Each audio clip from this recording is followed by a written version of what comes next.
Hey everyone, Laious here, and this is a quick devlog to show a bit of what's coming next on Star Valor. At the end I'm also showing some game dev stuff, like how I set factions and other predefined data in the project.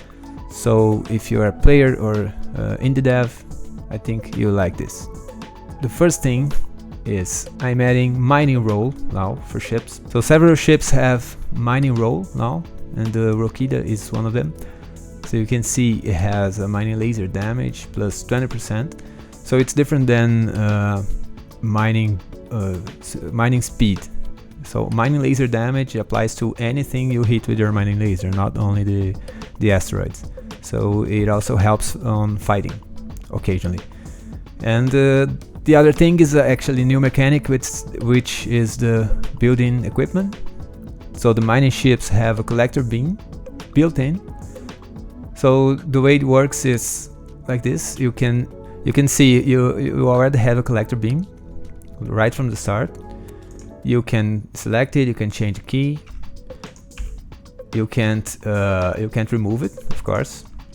You can remove this, but you can remove this, and it's pretty helpful, especially early on if you pick a mining ship. So you already have a collector beam, which helps a lot in mining. And as a mining ship, the 20% laser damage is pretty good also. You still have to turn it on, of course. If you don't know how a collector beam works, it's simple as that. It makes mining a lot easier, especially on bigger ships. If you have a slow ship, the collectors will help a lot. Another built-in equipment is for the Children of Terra.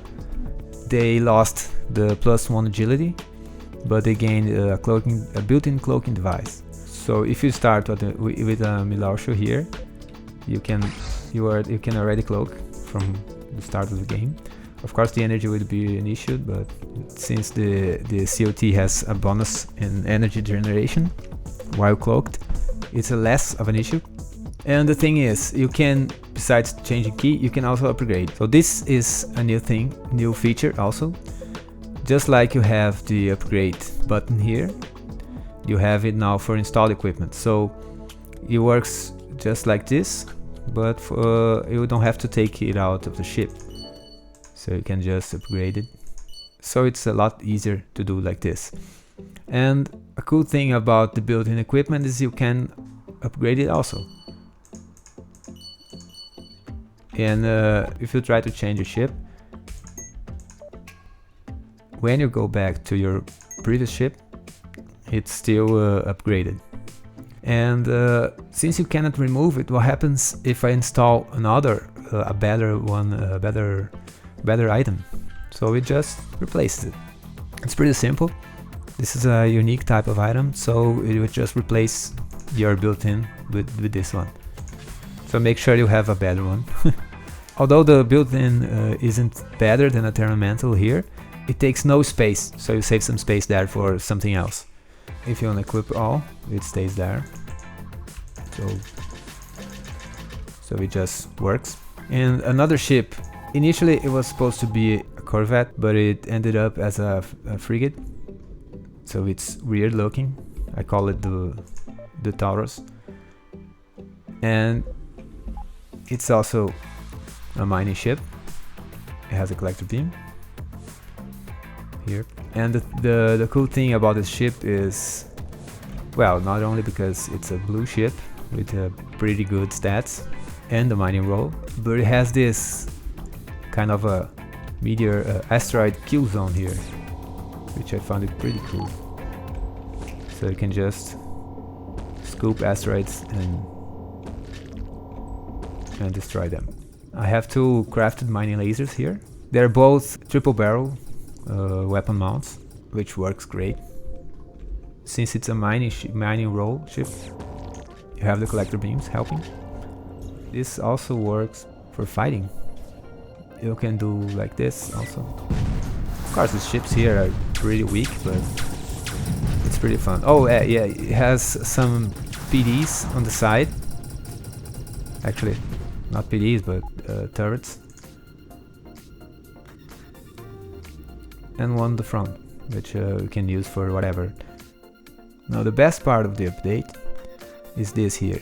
In early versions, if you wanted to add a ship, refit a ship in your fleet, you have to remove it from the fleet, then swap to it and install the equipment, swap it back, and then press here add to fleet.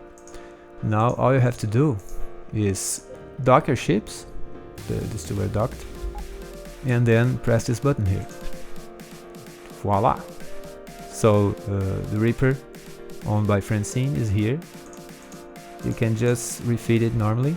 If you want, you can take out the mining lasers and can put something else and editing. So you can see Francine has the mining lasers here, and you can swap back and forth, meaning you can also use their cargo now. So let's fill this cargo with copper and Francine with nickel, for example. And you don't even have to click end editing, you can just close the panel and you're back on your ship.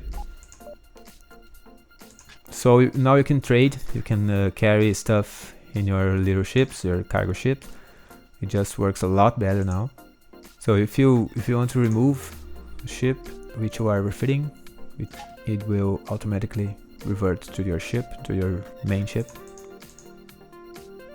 So yeah, it's a lot easier now to manage your fleet ships. All you have to do is dock them, and you can even press shift left click to alter, to switch between them. Your research stash stays the same. It only changes your ship cargo, so it just works. Let's say I want to add some weapons to Anna's ship. So we can just, let's give her a better mining. 3 mining lasers. Okay, this one goes here. Oh, yeah, this is still happening. This is a little bug. Eventually I will fix it. We need another reactor, another gyro, and some shields. This is Anna. This is ready. Just close it and launch them. Yeah. So you can see Anna is, so there is the 3 simple mining lasers, the shield, it's all here, so it just works. Many players were waiting for this. You can easily manage your fleets. And another thing I like to show is how I predefine stuff like factions. So I have here I have a predefinition, which is a scriptable object with pretty much base stuff in the game. So weapons, factions, image set for background, ship class definitions, and many stuff that I simply craft here, I simply define here. So the factions, the way I do the factions is I have basic information here, like even quest chances, relationship with other factions, and their ship bonuses are here also. So it's pretty simple. I just have a list of ship bonuses, so you can see the critical chance, the cloak, and the built-in cloak, which is the built-in equipment. And I have the other factions as well, like the Vangi. The Vangi has the energy damage bonus, the HP regen. Other things I have here, for example, I have the ship role definitions here. They are the same kind of bonuses from the faction. So we have the interceptor bonuses here, which you're already familiar with.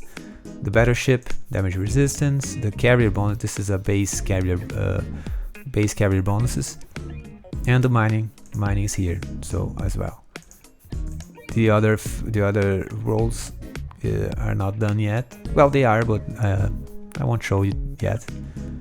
So I think scriptable objects are pretty good for this defining stuff inside Unity. So you can keep everything in the same environment. And I even have the characters here, which are the crew members are the special characters. So you can see we have Novacat here. It has a lot of info because it inherited from the other classes. So the factions and pretty much the factions and ship role definitions For this kind of stuff it works pretty well. So yeah, this is just a simple way to make life easier for developers, especially a solo developer. You have pretty much everything here. So that's it for now. These changes will probably go live in the next few days in beta. I'm not sure which version I'm going to launch, to release. Probably 1.4.3. I hope you liked it. Make sure to subscribe to support it, support the game, support my work. And like the video, share with your friends, with your dev friends. Let me know in the comments if you want more game dev stuff, if you want to show me some coding or whatever. And I'm mostly doing this for the players for now, for my Patreons, and but I'd love to show it more for devs, and so let me know in the comments. And see you next video. Bye.